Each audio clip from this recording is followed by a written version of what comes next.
Chorem, amados irmãos, chorem em salvação e paz, em salvação e tranquilidade a todos.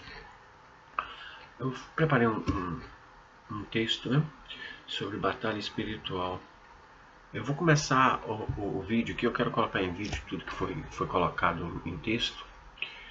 Eu vou começar da metade, porque a primeira parte ela mostra as guerras e os espíritos territoriais que atuaram, né, no Velho Testamento e que tem realmente que é uma ação inimiga, né?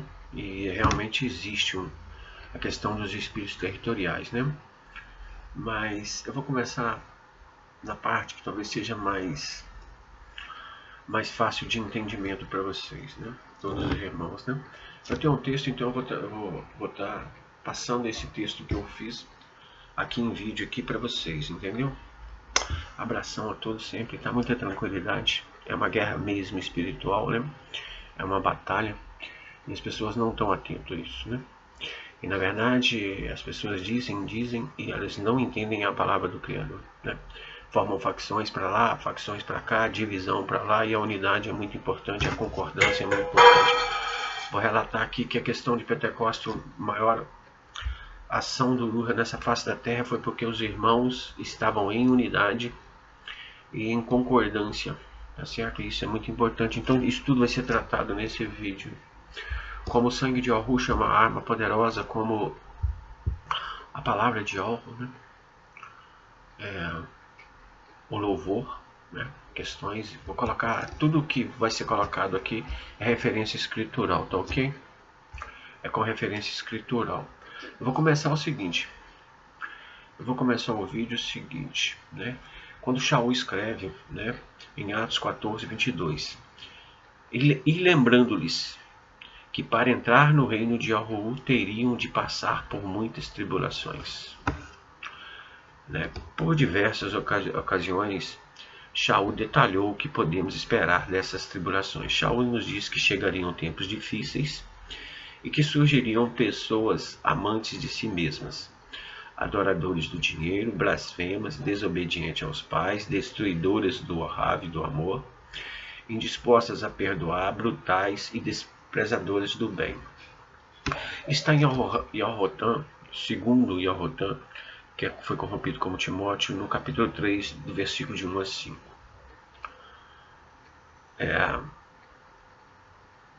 Depois ele fala assim,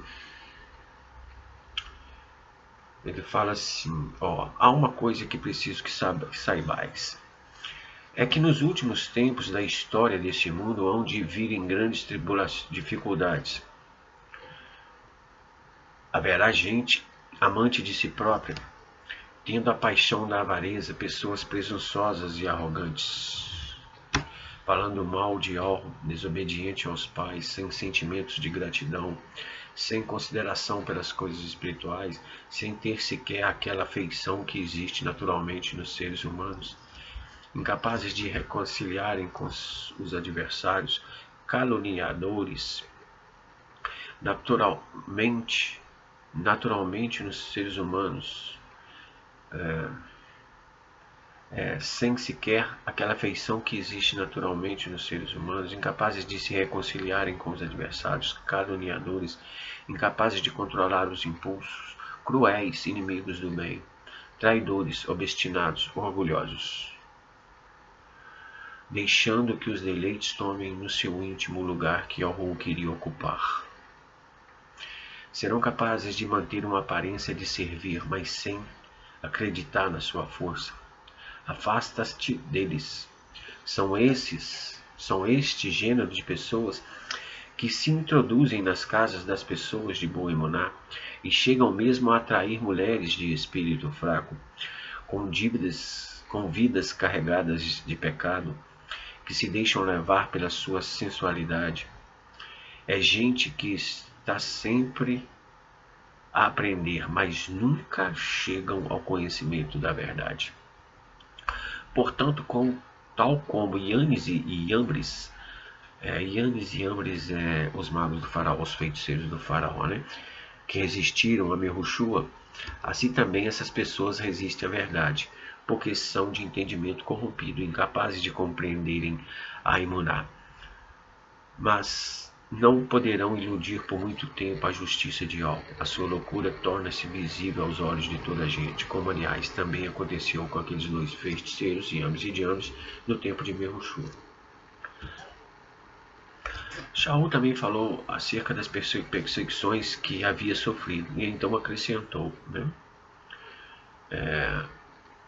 Mas tu tens seguido o meu ensino, essa é na carta para Timóteo, né? Ele escrevendo para Timóteo, ele diz, mas tu tens seguido o meu ensino, tens observado o meu modo de viver, as minhas intenções, a minha emuná corrompido como fé. A capacidade de suportar as aflições, o amor em Yahushua, o amor de irmãos em Yahushua, a persistência.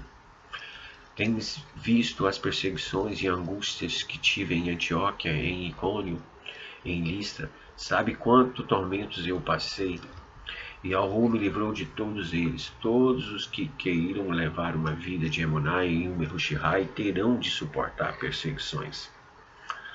Mas as pessoas más e enganadoras irão de mal a pior, enganando e sendo vítimas da maldade que fazem. Tu, porém, permanece nas coisas que aprendeste e aceitaste, sabes que é a verdade. E ele expressou também o desejo que fôssemos considerados dignos do reino de Yahu, segundo Tessalonicenses 1,5. E a prova clara que Yahu é justo em tudo que permite é de que ele vos considera dignos do reino de Yahu, pelo qual vocês estão a sofrer. Shaul foi expulso de uma cidade, chegou a ser apedrejado, foi dado como morto, né? Hassatan, meus amados, ele aparece como Deus desta era e também como o príncipe dos poderes dos ares. Ele é um usurpador e estabeleceu nesse mundo o seu império satânico. Seu poder é grande, tem grande discernimento. Sobre a terra não há quem se iguale a ele, né? Quando veio ao mundo, a este mundo, o Mokiryu e Yahushua invadiu o império de Hassatan por meio do reino de Al. Isso foi para Hassatan não somente um insulto, mas também sua autoridade foi quebrada por meio da morte e ressurreição de Yahushua. E Hassatan não está deitado e inerte. Esta é a razão pela qual a violência tem invadido tanto os lugares celestiais quanto a Eretz Terra. E esta também é a razão pela qual Yahushua disse, se faz violência contra o reino do Shual Mayal, e se tenta entrar nele por força. Mateus 11:12. E esse também é o motivo pelo qual Shaul afirmou, através de muitas tribulações, nos importa entrar no reino de Yahu. Ao passarmos a fazer parte do reino de Yahu, podemos escolher uma dentre as duas posturas. Podemos recuar, protegendo-nos numa postura defensiva, ou podemos avançar agressivamente numa postura ofensiva. Aqueles que preferem uma postura defensiva tentarão evitar a guerra espiritual. Precisamos nós erguer acima dessa espiritualidade egocêntrica, uma mentalidade que diz que somos vítimas e não guerreiros. Nós já mencionamos que Yahushua veio invadir o reino de Satã, né? Quando ele o fez, o longo período coberto pelo Antigo Testamento foi modificado de forma permanente. Yahushua trouxe o novo pacto, né? O novo pacto. 2 Timóteo 3,5. Ele nos fez ministro de uma nova aliança, não da letra, mas do Uruha, pois a letra mata e o Uruha vivifica. Hebreus 12:24. Yahushua, o mediador da nova aliança. Hebreus 7. Yahu fez de Umerushihai um intermediário eterno. Yahu jurou e nunca há de alterar o seu intento. Tu és intermediário para sempre. Eis a razão por que o Umerushihai nos pode garantir uma aliança com seu Pai muito melhor do que a anterior. Quando foi que as coisas, precisamente as coisas modificaram? Elas modificaram no madeiro, né? A palavra diz também assim que para o novo pacto, uma nova aliança, para um novo testamento, precisa da morte do testador. Enquanto o testador, né, vive, não há, né? Então, a partir da morte de Yahushua no madeiro, há uma nova aliança, um novo pacto, um novo testamento.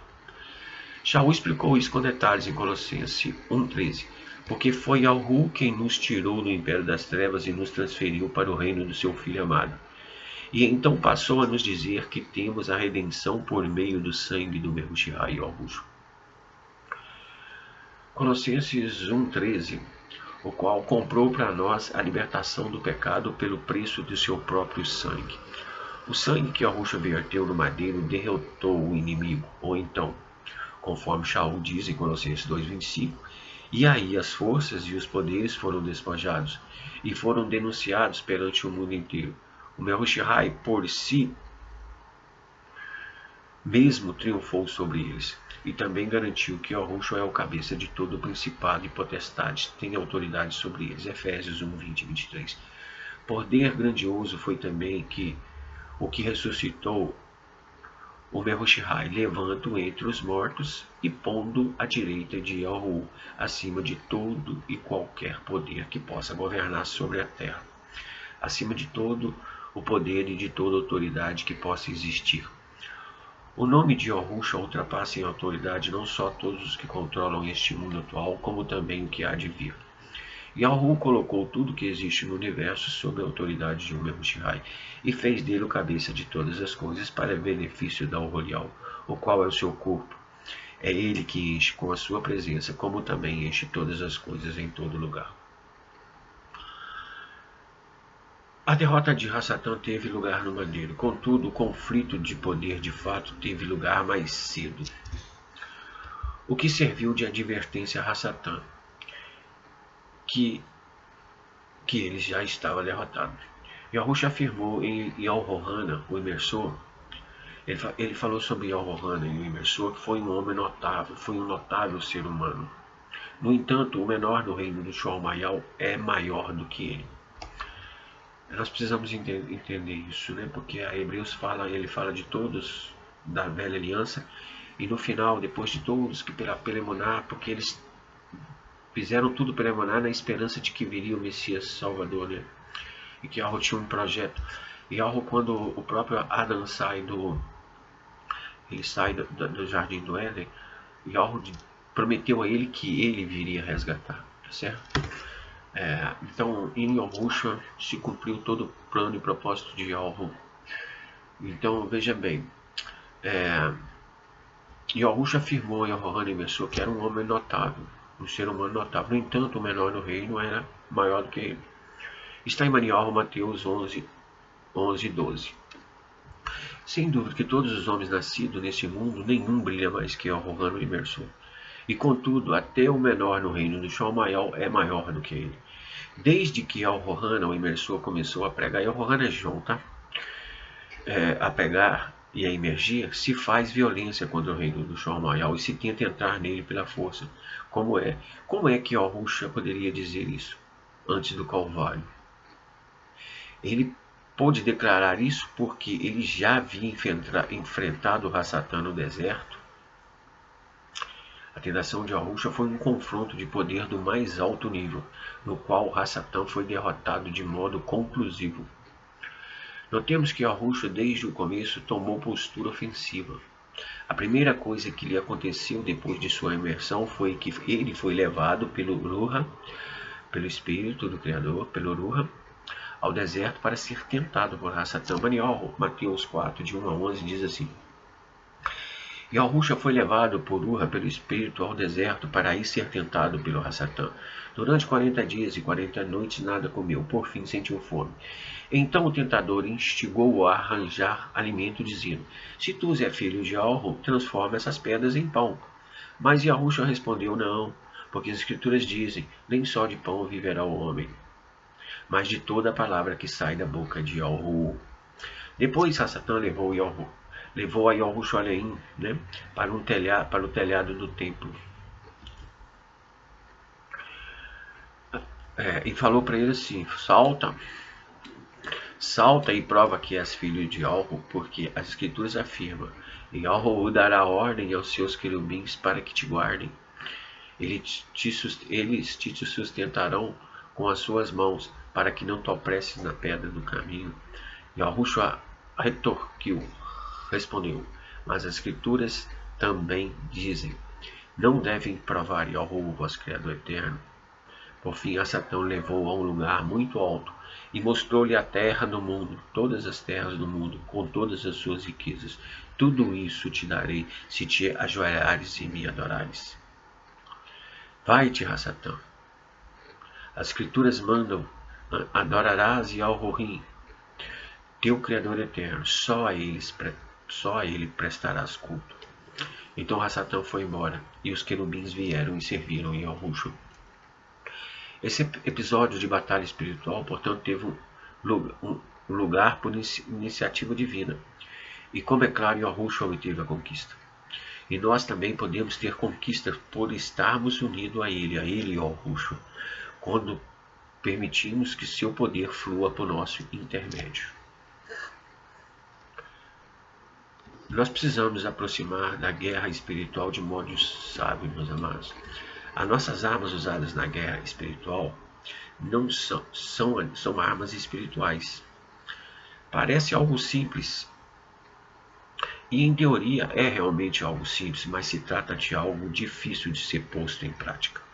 Porquanto até mesmo os que dizem ser Yahushua e irmãos em Yahushua vivem suas vidas de acordo com a carne, sem visão espiritual, enterrados até o pescoço nessa terra. As Escrituras é clara quanto a isso. É verdade que somos, 2 Coríntios 10, 3 a 7, é verdade que somos seres como todos os outros, mas os nossos métodos são bem diferentes dos desses mundos. As armas do nosso combate não são humanas, são armas de Yahu poderosas para a destruição de fortalezas. Essas armas podem derrubar os argumentos daqueles que se levantem com orgulho contra o conhecimento de Yahu. Essas armas espirituais são capazes de levar o entendimento à obediência voluntária ao Mehushai. E estamos prontos a usá-las eficazmente contra todos os que são rebeldes ao Mehushai. Mehushai é fonte de água viva, ungido, Messias. É Yahushua somente. Mas só depois de terem vocês mesmos decidido obedecer plenamente, né? Não devem formar juízos baseados apenas na aparência das coisas. Nós estamos tão acostumados a tentar resolver nossos problemas sociais e econômicos por meio de política, ou nossos problemas legais mediante tribunais, ou discórdias pessoais mediante debates sobre elas, que ouvir. As pessoas têm preferido isso do que ouvir a Yahu. Yahu tem uma maneira mais elevada de resolver essas coisas, mediante armas espirituais. Nós, até mesmo para muitos já posicionados em Yahu, tal atitude precisa ser modificada em nossas vidas. Quais, pois, são as nossas armas espirituais? A atividade fundamental e central da nossa guerra espiritual é a oração. É impossível falarmos em dependência do Altíssimo de Yahu sem falarmos de oração. A oração é a maior evidência de dependência de Yahu. Você se lembra que fomos criados e chamados para sermos exibidores dos princípios de luz? Quando oramos, exibimos 3 princípios de uma só vez, porque orar é depender de algo, e é só dependente quem é submisso, e é só submisso quem é humilde. Somos incentivados a orar ao longo de todas as Escrituras, e não somente incentivados, mas também alertados sobre o pecado de que não é orar. Em certo sentido, a oração é uma arma de guerra. Em outro sentido, é o canal por meio do qual todas as outras armas podem ser utilizadas. Uma das passagens centrais da Nova Aliança ou Novo Testamento sobre a guerra espiritual é Efésios 6:2, pois na verdade o nosso combate não é contra seres humanos, mas sim contra forças malignas, contra ditaduras que atuam nas trevas, contra verdadeiros exércitos de espíritos do mal que controlam nas esferas do mundo sobrenatural. Também é-nos recomendado nos revestirmos de toda a armadura de alvo, orando todo o tempo no Ruha, no Espírito, e para isso vigiando com toda perseverança e súplica. Efésios 6:18. Ora, o que diz? Orem ao Yahu com toda a perseverança e em toda a ocasião, de acordo com o Ruha. Sejam vigilantes no emprego persistente dessa arma de oração, apresentando também ao Yahu as necessidades dos outros justificados. O mesmo peço que façam por mim. Shaul falava, por ele, pedindo oração por ele, e eu também aqui. Da mesma forma, leva essa palavra como necessitado de oração dos irmãos, tá? Para que Yahweh, quando falo em seu nome, me dê a possibilidade de fazê-lo ousadamente, a fim de tornar claro o sentido mais profundo da mensagem de salvação. Sem oração, tornamos-nos impotentes em nosso conflito com o adversário. Ora, se a oração é a atividade central da guerra espiritual, a atitude central daqueles que são engajados na batalha é aquela que se caracteriza pela emuná, pela fé e pela obediência. Certa vez, quando Yahushua estava nesse mundo em carne, seus discípulos tentaram expelir um demônio de um menino epilético, mas não puderam fazê-lo. Depois que Yahushua interveio, expeliu o demônio e curou o rapaz. Os discípulos perguntaram a Yahushua por que eles não tinham podido expulsá-lo, e a resposta dada por Yahushua foi: por causa da pequenez da sua emuná. Mateus 17, 19 e 20. Os discípulos perguntaram a Yahushua, quando estavam a sós, por que foi que não conseguimos expulsar aquele demônio? Por causa da vossa pouca emuná. Ainda que ela fosse tão pequena como uma semente de mostarda, poderiam dizer a esta montanha: saia daqui, e ela sairia. Nada vos seria impossível. Então, meus amados, aos discípulos faltou a emuná necessária para lograrem êxito naquele episódio da guerra espiritual. E Yahushua encorajou aqueles seguidores dizendo-lhes que à medida que a emuná, a fé deles, se aumentasse, crescesse, robustecesse, eles teriam poder até mesmo para mover montanhas. E ainda acrescentou: nada vos será impossível. O que faz a emuná, a fé? Antes de mais nada, mediante a emuná, estabelecemos relação pessoal com Yahweh. Somos salvos pela dádiva de generosidade mediante a emuná. Efésios 2:8. Porque pela bondade é que somos salvos, por meio da emuná que temos em Yahushua. Portanto, a salvação não é algo que possa adquirir pelos próprios meios. É uma dádiva de Yahweh. Efésios 2:8. Então, meus amados, depois que já estamos em comunhão com Yahweh, passamos a aprofundar mais e mais nosso relacionamento com o Pai por meio da emuná. Em outras palavras, é por esse motivo que Efésios 6,16 diz que uma parte da armadura é o escudo da emuná. Diz assim: e sobretudo a emuná, pois é um escudo que vos protege contra o fogo disparado pelo inimigo sobre as vossas vidas.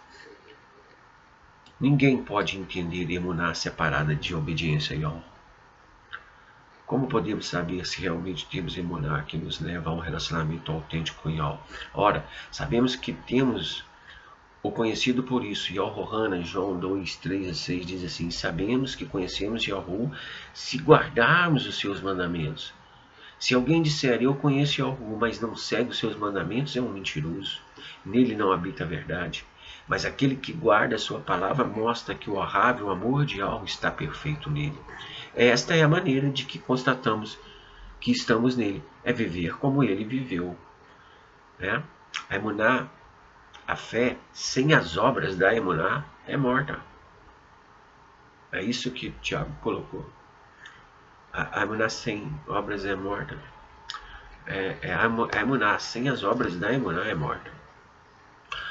A combinação apropriada de emuná e obediência pode ser resumida em integridade, retidão, pureza. Os conceitos escriturais de pureza, retidão, justiça e emuná são sempre absolutos e não percentuais. Se algo é 99% puro, então não é puro, mas sim puro. Se algo é 99% justo, então não é justo, mas sim justo. Porque todas as boas qualidades espirituais implicam em integridade, integralidade.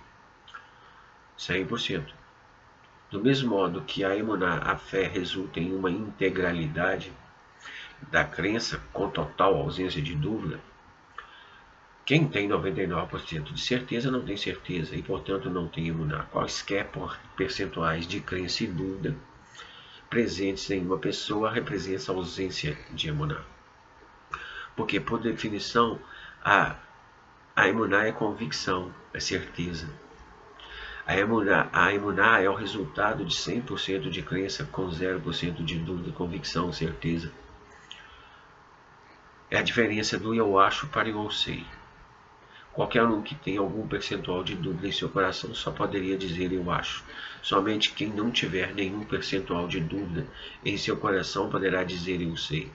A pureza consiste em estarmos plenos de algo, que não haverá espaço para outra coisa. Isso significa não mais amemos o mundo, como diz Yohanan João 2, 14, 17. 1 Yohanan. Com a palavra de Yahweh em vocês, e tendo ganho a vossa luta contra Satã, deixem de amar esse mundo mau e tudo quanto ele vos oferece. Porque se amamos o mundo, mostramos que não temos o amor do Pai em nós. Porque tudo isso que existe no mundo, os desejos corruptos da natureza carnal, a sede de ter o que nos atrai, o olhar, assim como o orgulho da posse e do poder, não vem de algo, mas faz parte da própria vida no mundo. E esse mundo passará com toda a sua corrupção, mas aquele que faz a vontade de algo permanece para sempre. Meus amados, se orarmos com atitude de emuná e obediência, as armas específicas que Alhu nos proporcionou para a luta espiritual mostram-se eficazes para derrotar o inimigo. Quais são algumas dessas armas específicas? Vou colocar algumas aqui, que são as mais importantes, né? E tudo é consequência disso aqui mesmo, tá? O nome Yahushua. O nome Yahushua. Há diversas referências escriturais que quão importante, dizendo que quão importante é o nome Yahushua. Marcos citou Yahushua a dizer que expelimos demônios em nome de Yahushua. Marcos 16, 17. E quem crer em meu nome servir-se-á da minha autoridade para expulsar demônios. E quem crer em meu nome servir-se-á da minha autoridade para expulsar demônios. E por aí vai. Aí fala, pode pegar cobra, beber alguma coisa venenosa e não fará mal, poderá pôr a mão em doente e curá-lo, né? E Yohanan também, João 14, João 14, citou assim, digo-vos solenemente que aquele que crê em mim fará as mesmas obras que eu, e maiores até, porque eu vou para junto do meu Pai. Podem pedir-lhe tudo em meu nome, que eu o farei. Pois isso contribuirá para o esplendor do Pai, por causa do que eu, o Filho, farei por vocês. Sim, peçam seja o que for, servindo-se do meu nome, que eu o farei. As Escrituras afirmam que Yahweh deu a Yahushua o nome que está acima de todo nome. Filipenses 2:9. Yahuwah elevou as posições mais altas e lhe deu um nome que é superior a todos os nomes, de tal forma que, em honra desse nome, se virão ajoelhar todas as criaturas, tanto no Shoal maior como na terra, como debaixo da terra, e toda língua confesse que Yahushua, o Mehushai, a fonte de água viva, o ungido, o Messias, é o de Mouru, governador supremo. E isso será mais um Rodaial, um esplendor para o Pai Yahuwah. Meus amados, quando Yahushua nos convida a usar o seu nome, ele transfere para nós a autoridade divina. Trata-se de uma arma incrível, mas precisamos usar com cautela. Olha só, no capítulo 19 de Atos, lemos a respeito dos 7 filhos de Seva, que tentaram expulsar um demônio em nome de Yahushua e descobriram que os demônios sabiam que eles eram falsos. Então foram desmascarados. Espancou todos e deixou-os nus e os expulsou da casa. Ninguém tem autoridade de Yahushua, a menos que Yahushua seja verdadeiramente seu Malquiriu, o seu Rei Supremo. Por ocasião também do julgamento, muitos dirão, Malquiriu, Rei, Malquiriu. Fizemos em teu nome pregações inspiradas, e servimos do teu nome para expulsar demônios e para operar muitos outros milagres. Mas aí responde Yahushua, nunca vos conheci. Vão embora, porque as vossas obras são ruins. Mateus 11, de 11 a 12. Tudo o que fizermos, dissermos, pensarmos e queremos, como fruto dos princípios de luz, será reto e justo aos olhos de Yahweh. Tudo quanto fizermos, dissermos, pensarmos, crermos, fora do princípio de luz, ou seja, em soberba, rebeldia e independência, é iniquidade aos olhos de Yahweh, e neste caso não importa a aparência boa que o ato possa ter. Há muitos ensinamentos a serem extraídos dessas palavras. Em primeiro lugar, já temos aprendido que Yahweh atenta para qual princípio nos moveu a fazer alguma coisa, se fizemos por submissão à sua ordem ou fizemos em rebeldia, ou por vontade própria. Nesse texto sempre surgem perguntas: profetizar a iniquidade, expulsar demônios é iniquidade, fazer muitos milagres é iniquidade? A resposta é sim, meu amado. Nessa situação é iniquidade. Qualquer coisa que não tenha sido originada numa ordem de Yahweh é iniquidade, por a maior aparência que possa ter. Yahushua diz às pessoas: nunca vos conheci. Tudo que Yahweh não plantou será arrancado. Isso mostra claramente que essas pessoas estavam fazendo todas essas coisas sem nenhum comando de Yahweh, sem submissão alguma. E onde não há submissão, o que há é rebeldia. A soberba do coração dessas pessoas também fica muito evidenciada nesse texto. Podemos notar que quando as pessoas começam a argumentar com Yahushua com base em feitos, elas expõem duas coisas. A primeira é que não receberam a salvação gratuitamente pelo sacrifício no madeiro, e usou como argumento méritos pessoais. A segunda é que elas já tinham sido barradas, senão não estaria argumentando e se louvando, adorando. Jamais passemos por essa surpresa, meus amados. Muitos hoje que pensam estar invocando o nome correto passarão por essa surpresa. O nome Yahushua é uma poderosa arma espiritual e esse nome exerce sem igual autoridade, tá? A autoridade absoluta espiritual sobre tudo, sobre todos, mas somente se usarmos seu nome de acordo com a sua vontade. O sangue de Yahushua é uma poderosa arma também, meus amados. No capítulo 12 de Harold Galut, Apocalipse, relata um dos maiores ferozes episódios da guerra espiritual que se pode imaginar. Micael, vocês conhecem como Miguel, e seus malares estão ali em luta contra o dragão e seus aliados. Miguel, obtém a conquista por causa do sangue do cordeiro. A palavra diz assim: mas eles o venceram pelo sangue do cordeiro e com o poder do testemunho que deram a Yahweh, porque souberam pôr de lado o amor às suas próprias vidas, honrar as suas próprias vidas, a ponto de morrerem por Yahweh. Quando Yahushua derramou seu sangue no madeiro, o poder de Hasatã foi definitivamente quebrado. Foi no madeiro que os principados e potestades foram expostos ao desprezo. Colossenses 2, 14, 15 diz assim: nova vida juntamente com Yahushua, perdoando-vos todos os vossos pecados. O nosso cadastro que nos servia de acusação foi com que apagado com todo o rol das nossas transgressões a Yahweh e foi pregado no madeiro. E aí as forças e os poderes foram despojados e foram denunciados perante o mundo inteiro. O Yahushua por si mesmo triunfou sobre eles. Não há coisa, meus amados, que o Hasatã mais odeie tanto como ser lembrado do sangue de Yahushua. O madeiro é um grande embaraço para ele. E cada alma salva mediante o sangue de Yahushua é um embaraço para ele. Hasatã não pode ficar de pé contra o sangue de Yahushua. Uma das questões também dessa guerra espiritual é concordância, viu, meus amados? Não há dúvidas que o maior dia da história da Horrorial foi o dia de Pentecostes. Naquele dia, está em Atos 2, de 1 a 4. Chegou o dia de Pentecostes. Estando os justificados reunidos naquele dia, ouviu-se de repente no Shoal um som semelhante ao rugido de um furacão, enchendo a casa onde eles se encontraram. Apareceram então como que línguas de fogo que pousaram sobre as suas cabeças, e todos os presentes ficaram cheios do Ruha do Espírito do Criador. Sim, eles tinham concordado em oração junto. Olha só, Atos 1:14, todos se reuniram constantemente em oração.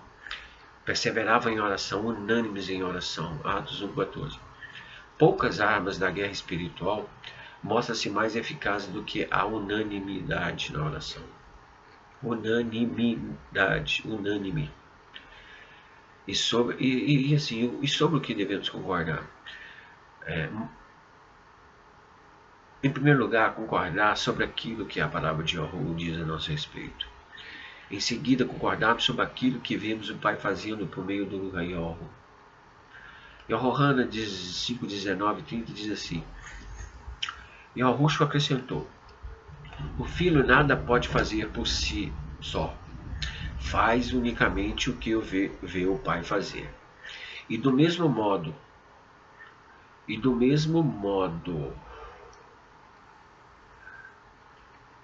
faz unicamente o que vê o Pai fazer, e do mesmo modo, pois o Pai ama o Filho e diz-lhe tudo o que faz. E o Filho realizará obras maiores do que a cura de homens, de forma que hão de ficar maravilhados. Tal como o Pai ressuscita mortos e os vivifica, assim também o Filho dará vida a quem ele entender.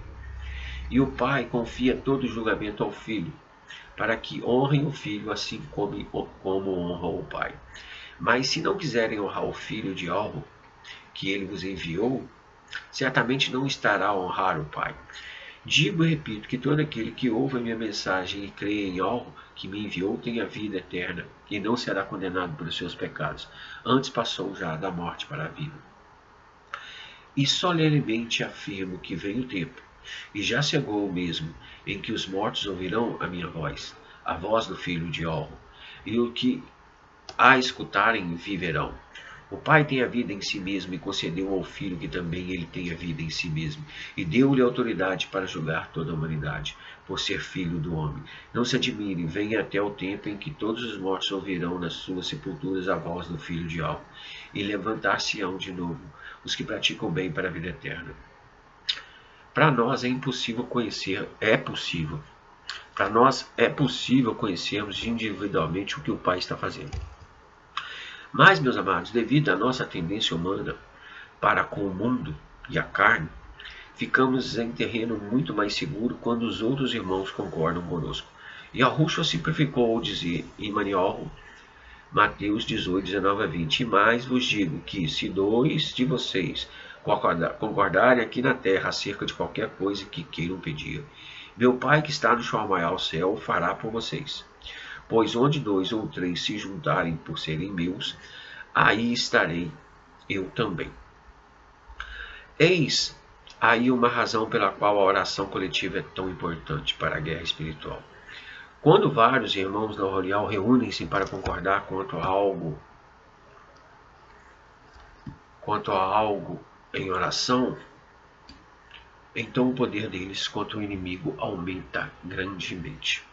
Vou colocar uma outra arma muito poderosa que é o louvor. Normalmente nós pensamos no louvor somente como uma expressão de alegria e júbilo quando algo de bom acontece. Ouvimos falar em algumas conquistas espiritual e de modo reflete em nós alguma expressão, como adorem, louve Yahu. Mas nossos louvores devem ter uma causa muito mais profunda. Nossos louvores, sob qualquer circunstância, devem bendizer a Yahu. Escreveu o salmista em Terrilim, Salmo 145, de 1-3. Eu te louvarei, meu Yahu e meu Rei. Quero cantar a força do teu nome para sempre. Sim, dia após dia. Quero louvar-te e por toda a eternidade dizer toda a grandeza do teu nome. Grande é Yahu e inteiramente digno de todo louvor. A sua grandeza ultrapassa o nosso entendimento. Terrilim, Salmo 145, 1-3. Hebreus diz assim: oferecemos então continuamente a Yahu, por intermédio de Yahushua, sacrifícios de louvor, que consiste essencialmente nos frutos de lábios que confessam o teu nome, que proclamam a sua Rodaial, que proclamam o seu esplendor, o esplendor do seu nome. É assim que está. Shaul, Paulo e Silas mostram-nos claramente como um louvor poderoso pode ser uma grande arma na guerra espiritual. Shaul, na cidade de Filipos, tinha expulsado um elevado espírito de adivinhação de uma escrava pitonisa. Mas os proprietários da jovem escrava ficaram indignados e providenciaram para que Shaul e Silas fossem espancados e lançados na masmorra. Dificilmente poderíamos imaginar uma situação mais lamentável e desencorajadora, não é? Mas que fizeram Shaul e Silas? Shaul é Paulo, né? Começaram a louvar Yahu. E os demais companheiros de prisão escutavam. Atos 16, 25. Cerca da meia-noite, quando Shaul e Siloá oravam e cantavam hinos a Yahurim, escutados pelos outros presos. E o resultado disso foi um terremoto enviado por Yahu, que soltou as correntes dos prisioneiros e abriu a porta da prisão. Houve de repente um grande terremoto, assim diz a palavra. A prisão foi abalada até os alicerces. As portas abriram-se e tombaram por terra as cadeias de todos os presos. E o próprio carcereiro foi salvo. E uma poderosa rolial local. O rolial é o que é corrompido como igreja, tá? O rolial é corpo, é tenda de algo, tenda do Criador. Uma poderosa rolial local foi implantada naquela cidade. Shaul e Siloá saíram com a conquista. Mas qual foi o segredo?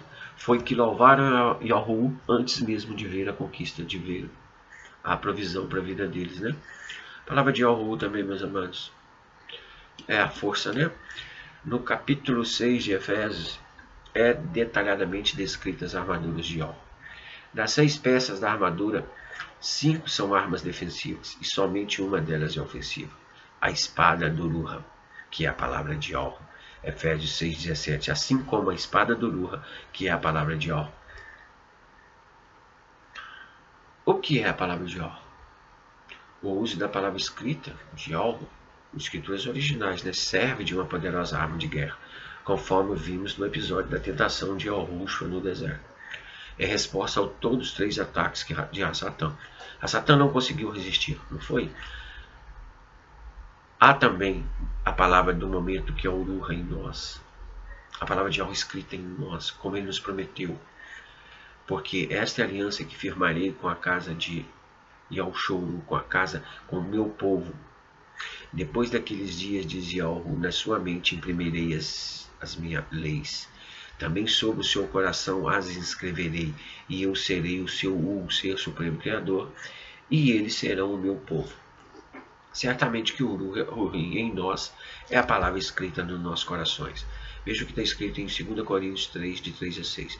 Porque a única carta de que precisamos são vocês mesmos, que são uma carta que toda a gente pode conhecer e ler, escrita nos nossos corações. Se ousamos dizer essas coisas sobre nós mesmos, é pela grande confiança que temos em Yahu através de Yahushua Mehushai. Porque não pensamos que podemos fazer alguma coisa por nós próprios. O único poder que possuímos vem de Yahu. Ele é que nos tornou apto a expor aos outros o seu plano de salvação das pessoas. E essa nossa mensagem não se baseia em um código de leis a que se deva obedecer ou morrer. Antes, o que anunciamos é que existe uma nova vida através do Ruha. Então, meus amados, o Ruha nos guia tudo quanto em nossas vidas. As escrituras dizem, aquele que é guiado pelo Ruha, esse é filho de Yahu. Essa é a fundamental e distintiva característica dos filhos de Yahu, que é serem guiados pelo Ruha. O Ruha é também o nosso selo da promessa, é o nosso documento de salvação, o penhor da nossa herança. Efésios 1, 13, 14. E quem também vós, depois que ouvistes a palavra da verdade, as boas novas da salvação, tendo nele crido, fostes selados com o Ruha da promessa, o qual é o penhor da nossa herança, o resgate da sua propriedade, em louvor de seu esplendor. A espada do Ruha atua quando ouvimos algo da parte de Yahu. Consiste em seguir os passos de Yahushua, o qual disse, em Yohana João 5,19, o filho nada pode fazer por si, faz unicamente o que o pai, que viu o pai fazer. E do mesmo modo, pois o pai ama o filho e diz tudo o que faz. Por essa razão, a oração faz parte da mesma palavra em Efésios 6, 17 e 18. É somente com toda oração e súplica, orando em todo o tempo, no Uruha, que nos achamos em posição de acolher a palavra de Yahweh. A oração verdadeira é uma conversa de duas vias com Yahweh. Nós falamos com ele e ele fala conosco. Conhecer a vontade de Yahweh, mediante o conhecimento da palavra, e agir de acordo com ela é algo crucial para que haja conquista e ofereçamos resistência ao inimigo. Eu comecei esse vídeo, esse áudio, reproduzindo um estudo que eu fiz agora, foi de ontem para hoje. Eu vou começar agora a parte inicial dele, porque aí mostra algumas coisas aqui. Vou colocar na íntegra o texto, tá? que eu preparei. Fazem necessárias orações, estudo para captarmos mais completamente o entendimento sobre a guerra espiritual e a mente do Mehushai. A palavra diz que nós temos a mente do Mehushai. Como ao olhar o corpo de Yahusha, temos que redescobrir a visão acerca de espíritos e malares, principados e potestades, visão essa perdida mediante há anos de interpretação materialista, desmitificação equivocada e inspirações fraudulentas.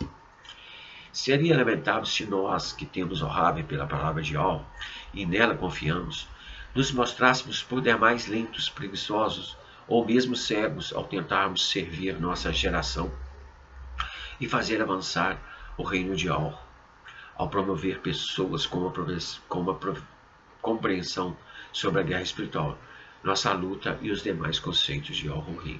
Nós precisamos promover uma compreensão real da coisa, né? De ilusão, fantasia, de inspirações demoníacas e o que tem mais aí por aí, né? Nós precisamos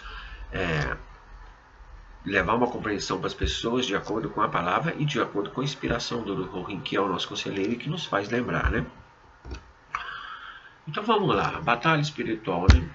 Qual a primeira batalha? Onde se acha estar nas escrituras a primeira batalha espiritual?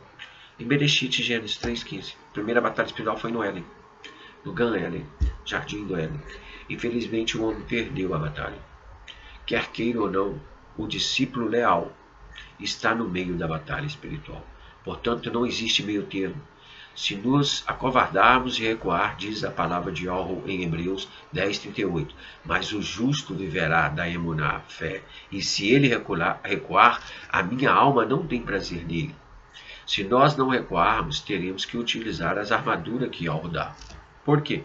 Porque essa batalha espiritual é contra forças satânicas. E a Oholial precisa de estratégias e treinamento para entrarmos em combate. As forças do mal são imensas contra a humanidade e principalmente contra o Oholial, o corpo de Yahusha. Vejamos os tipos de armadura que Yahweh coloca à nossa disposição.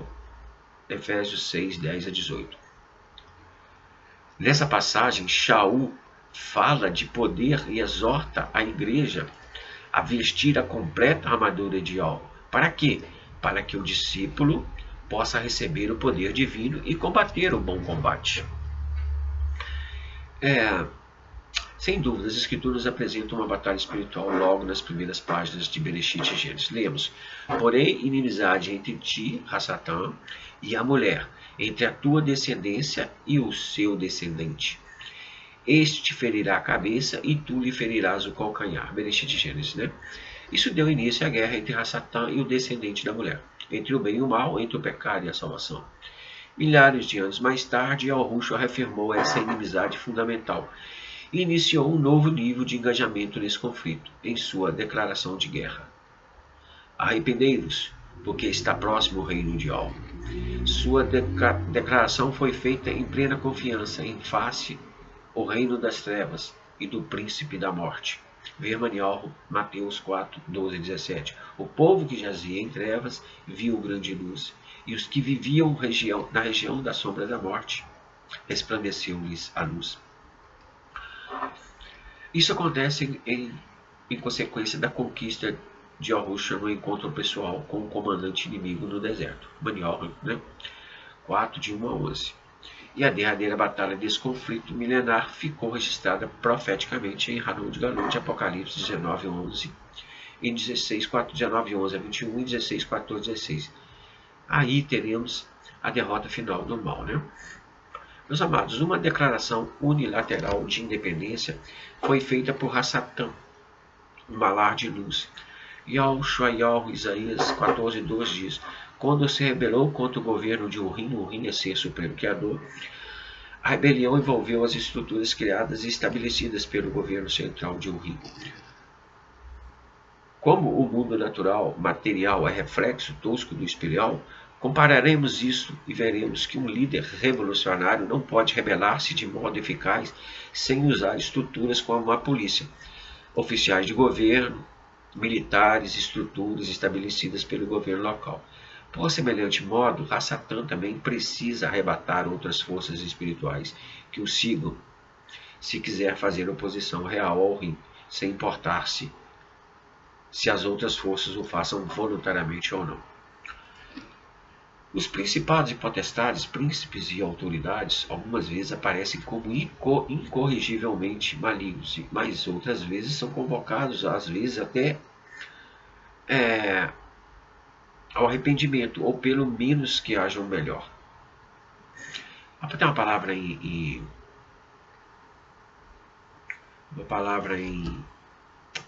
Terrilim, Salmos 82:1, que diz assim: Yahu levantou no meio da assembleia no Shual.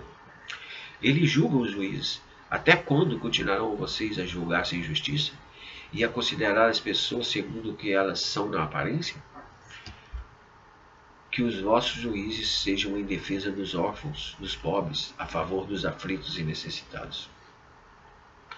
Para responder essa pergunta, no Terrilim 82:1, no próprio Terrilim 82:6, ele diz assim: eu tenho-vos dito que vocês são como falsos criadores, ó estátuas, filhos de Al-Rohim, que está acima de tudo. Mas o fato é que perante a morte vocês são simples humanos e hão de morrer, tanto como os mais categorizados na sociedade. São ou não implacavelmente malignos? Precisamos de mais luz, né, meus amados? Revelação de algo na palavra dele para a gente realmente entender todas as questões, né? Parece que Hassatan tem permissão. A hora que teve uma assembleia, naturalmente nós vamos caminhar aqui para ver que o Hassatan está sempre nas assembleias. Olha só, parece que Hassatan tem permissão de continuar fazendo oposição, não por causa de um dualismo de poderes equivalentes entre o bem e o mal, a saber, Yahu e Hassatan. Existe no mundo um conceito muito errado de que a realidade da nossa existência seja uma enorme guerra sendo travada entre Yahu e Hassatan, o querubim caído. Esse entendimento errado coloca Yahu e Hassatan em igualdade de condições, o que é totalmente irreal, e é o que Hassatan sempre quis. Não houve, nunca houve e nunca vai haver guerra nenhuma entre Yahu e Hassatan. Como pode um vaso lutar contra o olheiro que o fez? Essa luta só duraria um sopro do Altíssimo, segundo Tessalonicenses 2:8. A realidade dessa existência é sim uma guerra de princípios, princípios de luz do reino de Alro, humildade, submissão e independência, contra os princípios de trevas, soberba, rebeldia e independência. Fomos criados por Alro para sermos exibidores dos princípios de luz. Ao exibirmos os princípios de luz, estamos anulando os princípios de trevas e condenando Hassatan e seus anjos caídos. Yahu, em sua infinita sabedoria, permitiu que Hassatan ainda continuasse com certa liberdade de ação, pois era necessário que a soberba tivesse onde se manifestar e seus frutos fossem conhecidos, para que, confrontados com os frutos da humildade, fossem reduzidos a nada. E somos nós os instrumentos escolhidos de Yahu para exibirmos a humildade. Hassatan age para manifestar a soberba e nós agimos para manifestar a humildade. Não há, portanto, uma guerra entre Yahu e Hassatan, e sim uma guerra entre nós e Hassatan. Hassatan fará sempre tudo o que for possível para nos conduzir à soberba, fará sempre tudo o que lhe tiver ao alcance para nos corromper com os princípios de trevas. Contudo, se vivermos os princípios de luz, teremos todo o poder sobre ele em todo o tempo. Em uma situação humana, um governo poderia resolver os problemas vindo de uma ação rebelde mediante sua força. Dentro da situação humana é assim que se faz, não é? Em uma situação humana, um governo poderia resolver uma ação rebelde mediante força superior, produzindo e destruindo totalmente a força rebelde. Como é claro, Iorgo poderia desfazer de Rassatã, destronizá-lo dessa maneira, mas a criação inteira, malares, homens e todo o universo ao redor haveria de se desintegrar-se, mediante a força do poderio de Iorgo. Alternativamente, a batalha entre princípios requer também para a manutenção das colônias, vamos dizer assim, porque existiam poderes e autoridades delegadas por Yahu que se juntaram a Rassatã. Então vamos considerar que havia colônias, povoados. A extensão da criação é muito grande, né? É vasta a criação, a palavra fala sobre isso. Então, para guerra de princípios, para que não houvesse, para que algo não destruísse tudo, o que houve? Houve um consenso, por isso que houve assembleias e reuniões. Tá certo? E foi definido que seria em princípios, a guerra seria de princípios, tá certo? E era porque assim, foram várias colônias, vamos dizer dessa forma, foram várias colônias rebeladas, nem todos das colônias foram rebeldes. Tá certo? Vamos dizer dessa forma, nem todos foram rebeldes. Parte de colônias aqui, parte de colônias ali, parte de colônias acolá, elas foram rebeldes.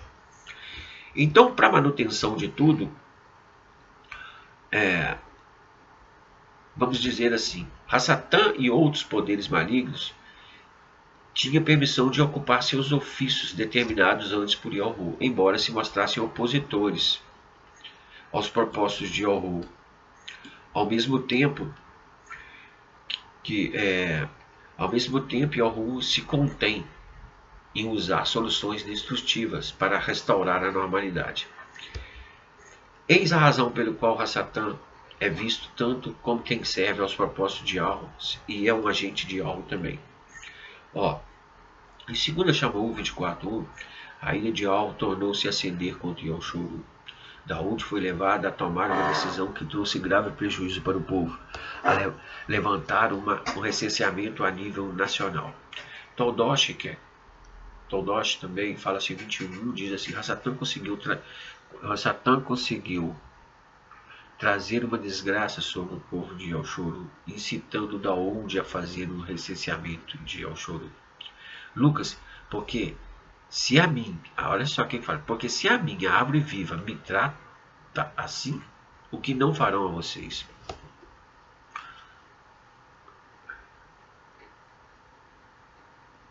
Né?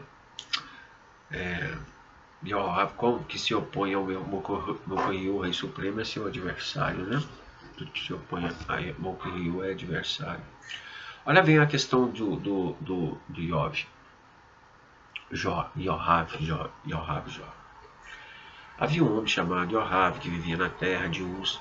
Era uma pessoa reta que temia Yorim e que se afastava do mal. Tinha muitos filhos, 7 rapazes, 3 moças, era muito rico, possuía 7.000 ovelhas, 3.000 camelos, 500 juntas de bois e 500 jumentos, tendo ao seu serviço um número considerável de pessoas.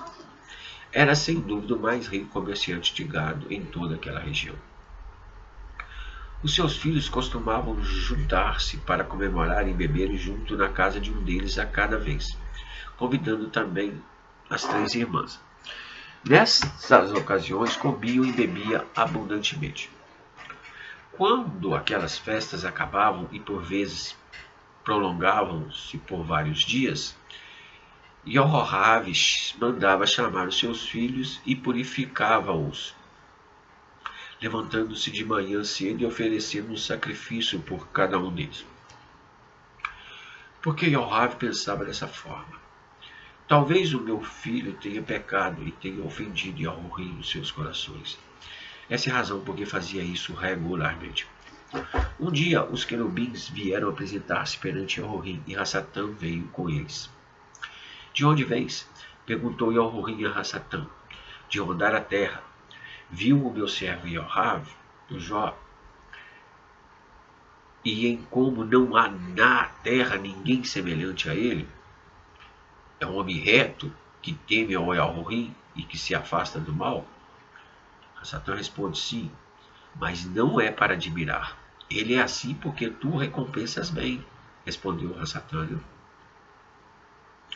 Ele tem da tua parte proteção garantida para sua casa e para os seus bens. Fizeste-o prosperar em tudo o que faz. Por isso é tão rico. Não admires porque te adore. Contudo, basta que lhe tires a riqueza e verás como te amaldiçoa na terra. E El-Roi replicou: pode fazer o que quiseres com os seus bens, mas não lhe toques fisicamente.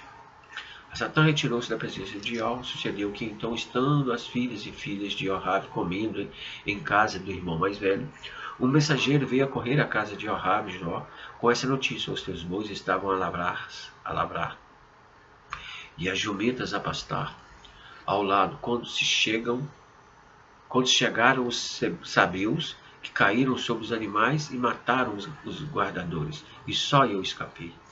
Ainda esse não tinha acabado de falar quando chega outro. Veio o fogo do Shaul sobre as ovelhas e os anciãos todos. Só eu consegui escapar. E vim logo trazer-te a notícia. Mal esse tinha acabado de falar, eis que o terceiro chega. Apareceram 3 bandos de caldeus que deram sobre os camelos e mataram os teus criados. Só eu escapei e consegui vir até aqui para te dar a notícia. Imediatamente após este apareceu ainda outro a dizer: teus filhos e filhas estavam a fazer uma celebração na casa do mais velho, quando subitamente se levantou um forte vento do deserto, que fez rugir a casa sobre os que lá estavam, morrendo todos, só eu escapei. Então Jorabe levantou-se, rasgou a roupa que trazia e rapou o cabelo, ficou profundamente abatido e lançou-se por terra na presença de El-Roi. Saí nu do ventre de minha mãe.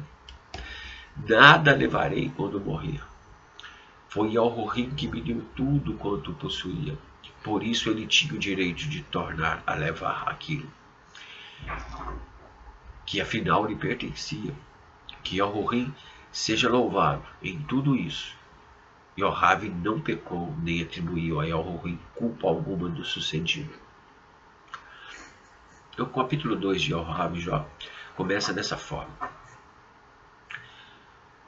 Depois os querubins vieram novamente apresentar-se perante El-Roi, e Satã chegou-se também com eles. Capos 3:8. Satã está sempre na cola, né? Interessante. Capos 3:8. Finalmente, eu vou colocar essa palavra aqui, porque essa palavra de Capos, eu estou colocando ela no meio aqui, porque é o que quer de nós é isso aqui. Finalmente sejamos unânimes, tendo o mesmo sentimento, compreensivos, tendo raiva um pelos outros, amando-vos como irmãos na emuná, com o coração bem cheio de compaixão e de humildade.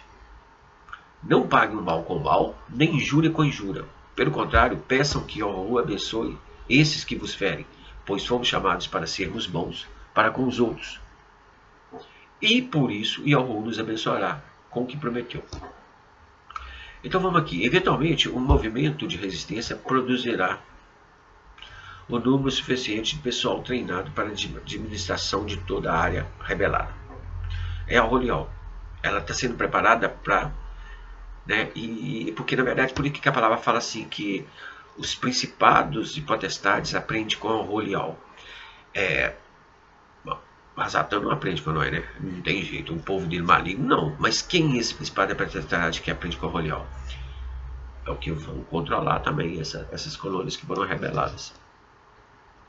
Então, o processo aqui na Terra é um processo de sala de aula, de aprendizado mesmo, no dia a dia, para o que vem futuro. E eu vou entrar nas questões ali, vocês vão ver que quem vai controlar e comandar essa Terra aqui são os homens remidos e mulheres remidas. Dentro da palavra, vou te mostrar isso dentro da palavra, querido. Então, entende que está todo um processo de formação de pessoas e de seres suficientes para a administração de toda a área rebelada, tirando das mãos de Satã e de seus anjos malignos, que atuam ainda. Ao mesmo tempo que produz um mínimo de distúrbios na estrutura, em todas as estruturas onde houve rebelião. Visto que é através desses poderes que o Yahushua Supremo mantém o universo em sua devida boa ordem. Esse modo de proceder haverá de completar finalmente aquilo que Yahu planejou, projetou originalmente para toda a criação. Em vez de lançar o universo no processo de estado de repouso, de quietude, ou ainda como um adormecimento, abalo geral por causa da rebeldia, então vai começar tudo de novo. Yahu continua seguindo seu propósito original. E dessa maneira, as mesmas condições no Jardim do Éden, em eterno Rav, delicado, conforme se vê em Bereshit. Tudo isso acabará resultando na cidade Jardim, a nova Yerushalayim, retratada em Hadot Galut, Apocalipse, capítulo 21 e 22. Ó. Agora, veja bem, analisem bem isso aqui. Ó. Hebreus 2:5. Além disso, o mundo futuro, de que falamos nas nossas pregações, não é pelos querubins que hão de ser dirigido.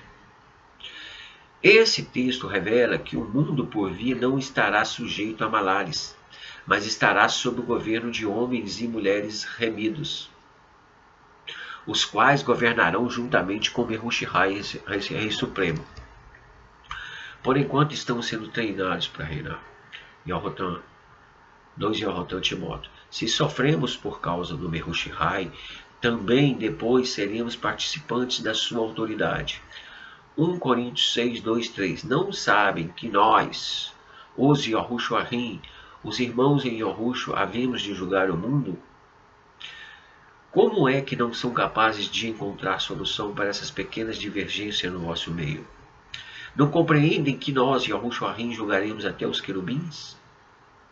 Por isso deveriam ser capazes de resolver no vosso meio os problemas dessa vida.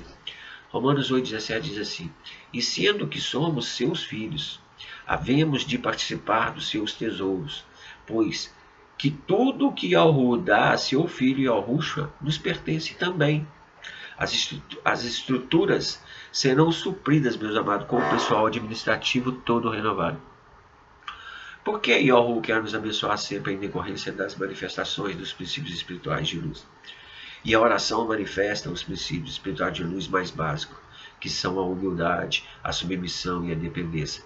Nós viemos a este mundo e fomos chamados a manifestar os princípios espirituais de luz. É para isso que estamos. É por meio de nós, ao Rolial, que os principados e potestades nas regiões celestes aprendem acerca da multiforme sabedoria de Yahu. E através da nossa manifestação de princípios de luz, que os espíritos de trevas são envergonhados. Manifestar os princípios espirituais de luz é, de forma bem sucinta e clara, servir a Yahu. A derrubada final do governo rebelde de Hassatan, através do governo de Urim, será precedida pelos filhos da Emuná. Nós somos filhos de Abraham pela Emuná, os quais deverão trazer bênçãos para toda a família da terra. Isso requer reivindicações territoriais e avanço por toda a face do planeta. A Rolial cabe a tarefa de pregar a mensagem de salvação e vida pelo mundo inteiro, para testemunho de todas as nações. Manial 24:14. Enquanto não houver uma teia de resistência a Hassatan por toda a terra, será contida a segunda vida de Yahushua, e o reinado será restringido. Segundo Carlos, Pedro 3, 10, 13. Mas o dia de Yahu virá inesperadamente como um ladrão. Então o Shomayal desaparecerão com grande estrondo. Os corpos das alturas se desfarão em fogo, e a terra e tudo que nela existe se queimará. Sendo por tudo isso, deverá desaparecer assim. Como devem ser justas as vossas vidas? Como tudo deve desaparecer assim? Como devem ser justas as vossas vidas, devem, pois, aguardar esse dia, apressando a vinda do dia de Yahu, em que o Shomayal em fogo e os elementos ardendo se fundirão. Porém nós, segundo a sua promessa, aguardamos novo Shomayal e nova terra, um mundo de justiça. Yahushua, meus amados, já tem autoridade no Shomayal, céu, e na Eretz, terra. Manial, Mateus 28, 20. Toda a autoridade no Shomayal e na terra me foi dada. disse ao discípulo, portanto, vão e façam discípulos entre todos os povos. Filipenses diz assim, que haja assim em vós a mesma atitude que houve em Umershah e Yahushua, que embora por natureza, sendo o Rim, sendo igual a Yahweh, não reivindicou o ser igual ao Rim. O Rim é ser supremo criador, que conota os atributos de onisciência, onipresença, onipotente e todos os demais atributos, né? de um ser supremo. Corrompido como Deus, né? Ele não reivindicou o ser igual ao Rim, mas desfez das suas regalias próprias e, tornando-se um ser humano, tomou uma posição de independência, humilhando-se a ponto de se sujeitar voluntariamente à morte. Não a uma morte vulgar, mas a morte no madeiro. Por isso mesmo Yahuwah elevou as posições mais altas e lhe deu um nome que é superior a todos os nomes. De tal forma que em honra desse nome se virão ajoelhar todas as criaturas no chão maior, como na terra, como debaixo da terra. E toda a língua confesse que Yahushua o Israel de Moru, o Rei Supremo, o governador supremo. E isso mesmo, mais uma rodaial para o Pai. Efésios 1 diz assim, a partir do 19 e 20, ele fala que o mesmo poder opera em nós, que cremos. E ele continua assim, esse poder grandioso foi também o que ressuscitou, ele fala que o mesmo poder, a excelência, a grandeza desse poder que opera em nós, que cremos, esse poder grandioso foi também o que ressuscitou o Yahushua, levando dentre os mortos, e o pondo à direita de Yahuwah acima de todo e qualquer poder que possa governar sobre a terra. Acima de todo poder e de toda autoridade que possa existir. O nome de Yahushua ultrapassa em autoridade não só todos os que controlam este mundo atual, como o mundo que há de vir. Yahuwah colocou tudo que existe no universo sob a autoridade de Umershah e fez dele o cabeça de todas as coisas, para benefício, em prol da Orial, o qual é o seu corpo. É ele que enche com a sua presença, como também enche todas as coisas em todo lugar. Mas por que essa autoridade não transparece clara e totalmente por toda a terra? A expressão do reino sobre a terra dá-se, meus amados, através da Orial.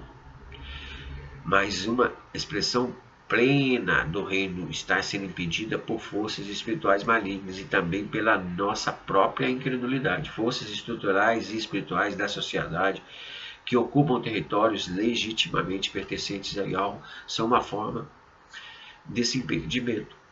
Esses espíritos ocupam territórios pertencentes a Yahweh, ainda que tenha sido ele que determinou sua existência e o alcance do poder. Em Devarim, Deuteronômio 32:8.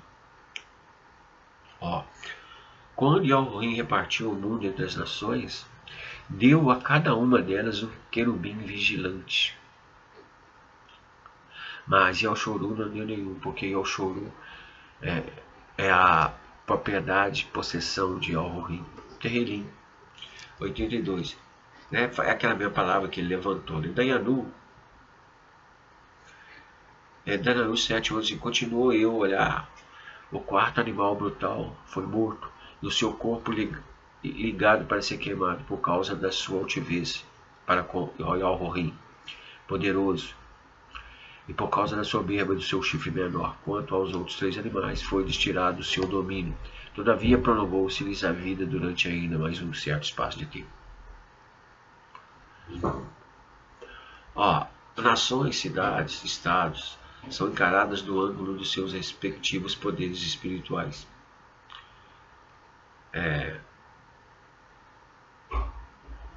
Exemplificada a solidariedade interna de Sodoma ou Babilônia era afetada por poderes espirituais que mantinham as pessoas sob sujeição.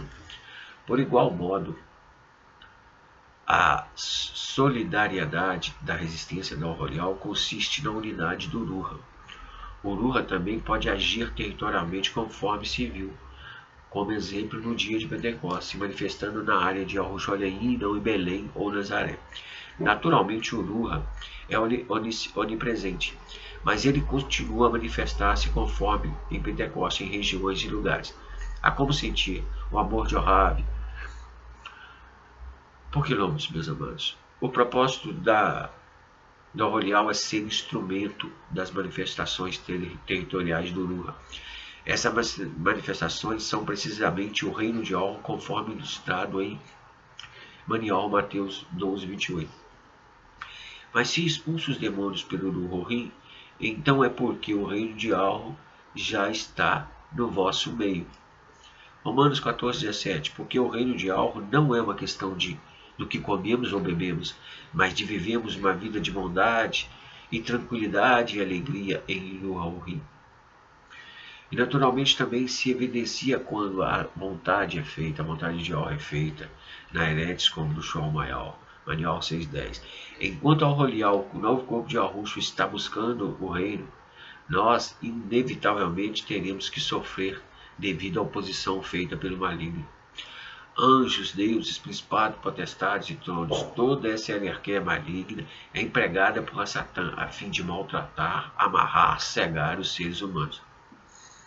Precisamos usar da nossa autoridade, em nome de Horus, mas para isso precisamos nos unir, meus amados. Nos unir, levantar essa bandeira juntos. Está tudo dividido. Cada um acha que entende mais que o outro, na verdade, não é o que está acontecendo. Na verdade, ninguém está trabalhando para o reino de Or, está trabalhando para espalhar, ninguém está juntando, eu não estou vendo isso. Na Tanakh, o povo de Or foi prometido herdar o território de Canaã. E mesmo quando o território foi conquistado, e mesmo quando o território foi conquistado, oposições cananeias continuaram e, vez por outra, os cananeus se tornaram dominantes, reocupando cidades que haviam perdido. Em outras ocasiões, inimigos externos se apossavam de certas regiões e seus recursos, prejudicando o povo de Elchorô. Era usualmente quando sucedia que Baal e Asteroide, divindades ligadas a certas regiões, passavam a ser adoradas pelos Yahudim. Está muito claro dentro das palavras que o povo, né, até ele fala, né, que o nome dele é blasfemado incessantemente por causa de Baal. Vários versículos citam isso. Aqui tem um versículo aqui, ó, que falam, né, que fala exatamente, em Juízes fala sobre isso, tá? Os livros de Josué e Shoftim e Juízes, Josué e Yahushua, né? Os livros de Yahushua, Josué e Shoftim, Juízes, em particular, conta a história de declínios e reavivamentos da boa fortuna do povo de Or, que assim perdeu ou reconquistou territórios. Com o tempo, contudo, o reinado de Davi subjugou toda a oposição, do que resultou a tranquilidade. Naqueles dias, havia duas maneiras de entender a herança. Vamos tentar entender isso, meus amados, olha só. O próprio Or, a herança do povo era o próprio Or, aspecto até que foi muito enfatizado pelos levitas, pois eles não contavam qualquer herança terrena. Bamidbar, números 18 e 20. Vocês, os intermediários, não possuirão qualquer propriedade, nem qualquer outro rendimento, porque eu constituo tudo aquilo que precisam. Aí ó, Ruim falando.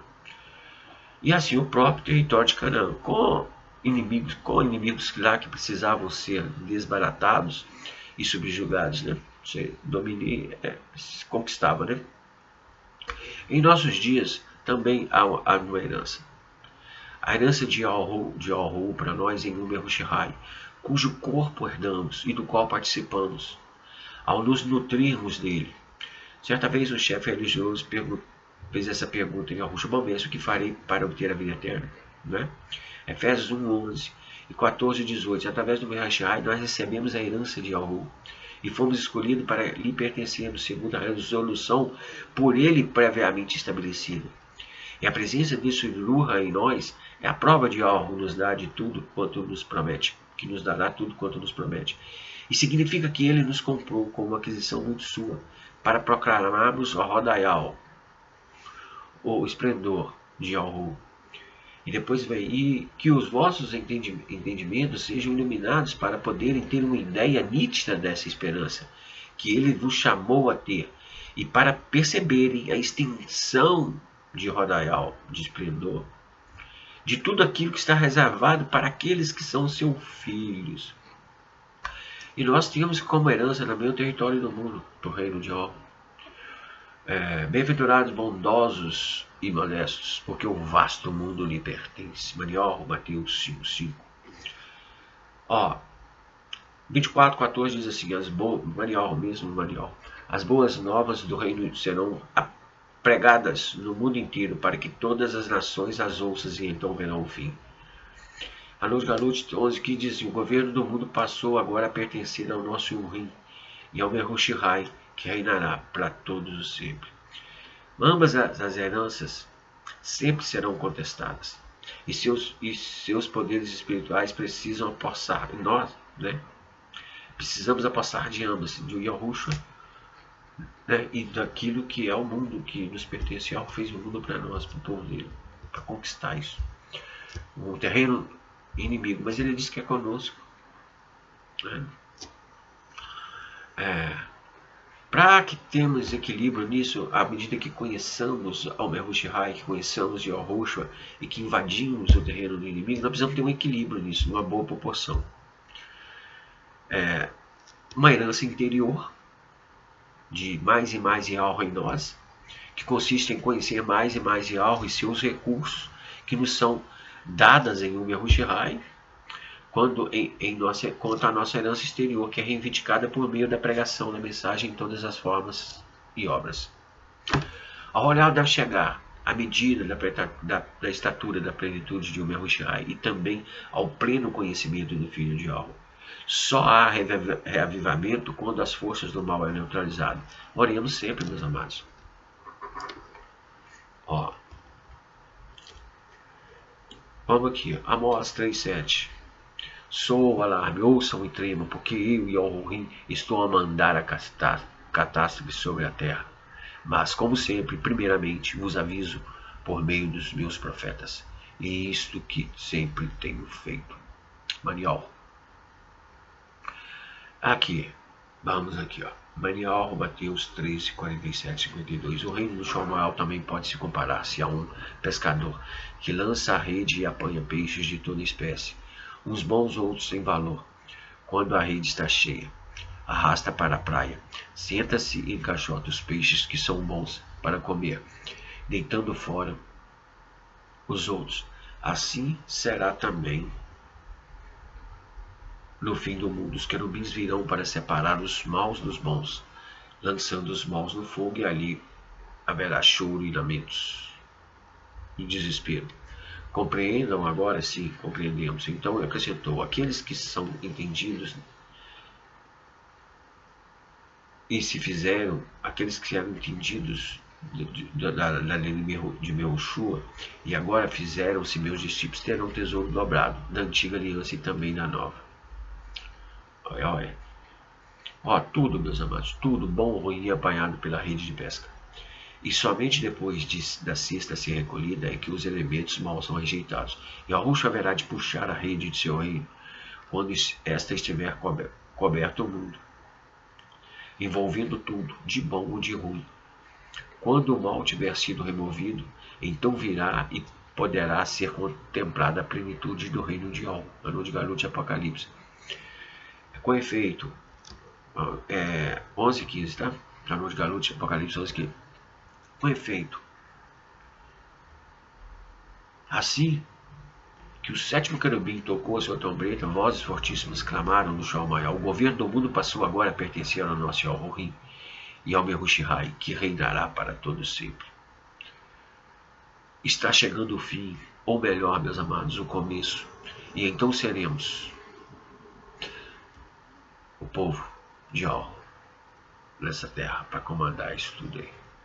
Romanos 8:17, mas devemos comportarmos como verdadeiros filhos de Yahweh, recebidos no seio da sua família e chamando-lhe realmente querido Pai, porque o seu justo Ruha é testemunha no nosso espírito que somos filhos de Yahweh, e sendo que somos filhos de Yahweh, havemos de participar dos seus tesouros, pois que tudo que Yahweh dá a seu filho Yahushua nos pertence também. Contudo, é certo que participaremos do seu Rodaial. É muito tremendo toda essa palavra que tem. Que grandioso isso, maravilhoso privilégio, Rodaial, eternamente. Que medida em tudo que foi colocado, meus amados. estamos aí, sempre, né, nesse foco, nesse objetivo. Vamos buscar unidade, vamos orar, estender essa rede, essa teia para o mundo todo. Parar de briguinha.